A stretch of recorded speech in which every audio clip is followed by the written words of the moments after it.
They didn't come from distant galaxies, they fell from heaven.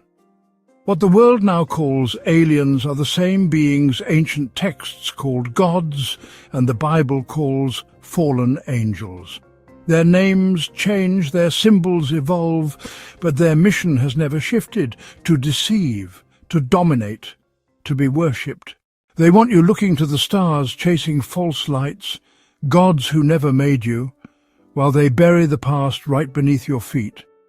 ISIS was not just a terrorist group, it was a smokescreen, a convenient cover for the destruction of ancient relics, temples, and sites that held knowledge predating the Abrahamic traditions, predating empire. They filmed themselves smashing statues and burning libraries under the guise of religious zealotry. But the real goal? Erase the evidence. Shatter the last remaining links to the truth of humanity's origin, to the gods we once knew, and the ones who ruled over us.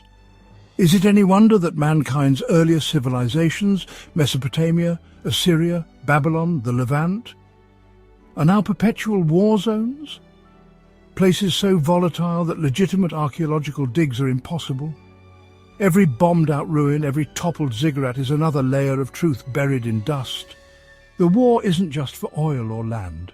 It's for memory. It's for history. The fallen know that if we remember who we were, we might remember who they are.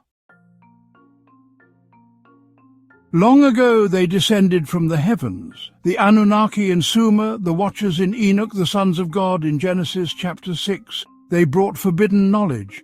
They altered human DNA. They taught war, enchantment, and astrology. And they demanded blood in return. When God flooded the earth, it was not just to punish mankind, it was to erase the corrupted kingdoms of these beings. But they never left, they simply changed tactics. Throughout history they ruled through thrones and temples. They gave kings their crowns. They built religions in their image, and their most enduring stronghold, the Catholic Church, a system cloaked in holiness, yet filled with the architecture and rites of Babylon. The pine cone, symbol of spiritual control, rests in the Vatican courtyard. The papal staff bears it. The mitre, worn by every pope, mimics the head of Dagon, the Philistine fish god. This is not the church Christ founded. It is a replacement. A spiritual empire designed to mimic Christ and lead millions away from the truth. But in the 20th century, something changed. In 1947, something fell from the sky near Roswell, New Mexico. The official story twisted within days. Weather balloon, flying disc, weather balloon again. Behind the scenes, the truth was locked down, and a secret group was formed, Majestic 12. Majestic 12, or Magic 12, was not just a committee. It was the ritual handoff of earthly power from religious hierarchy to technocratic empire. The fallen, who had long ruled through Rome, now injected themselves directly into the heart of the American government. Not through temples, through briefings, not with idols, through aerospace, defense, and intelligence.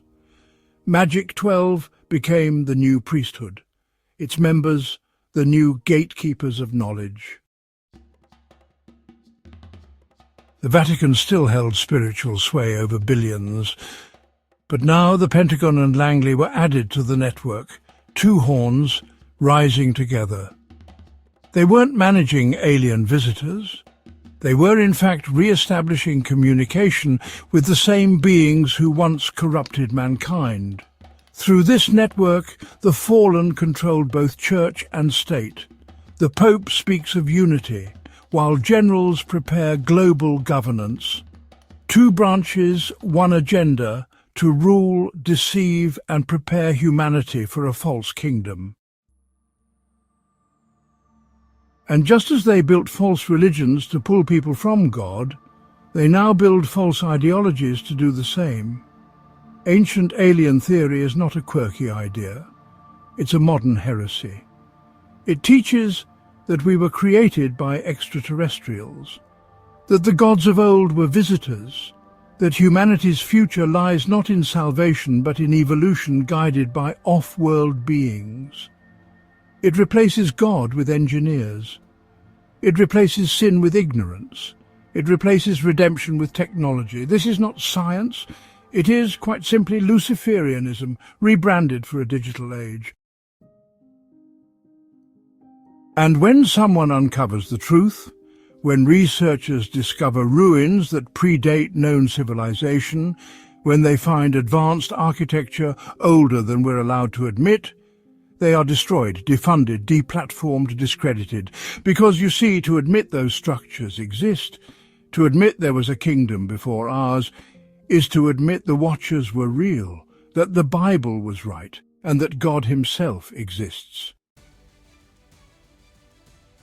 Revelation tells us the great dragon was hurled down, that ancient serpent called the devil, or Satan, who leads the whole world astray. He was cast to earth, and his angels with him. They didn't come in fire, they came in light. They came offering peace, knowledge, and unity. They came to be worshipped again. Today they rule through governments and churches, ideologies and entertainment, technology and ritual. They no longer need to be seen, only obeyed. The deception was never about green men in space. It was about taking worship from the Most High and redirecting it to the fallen. They don't want to invade, they want to be welcomed, and for most of the world, they already have been. The unfaithful and the fallen. The war is not over.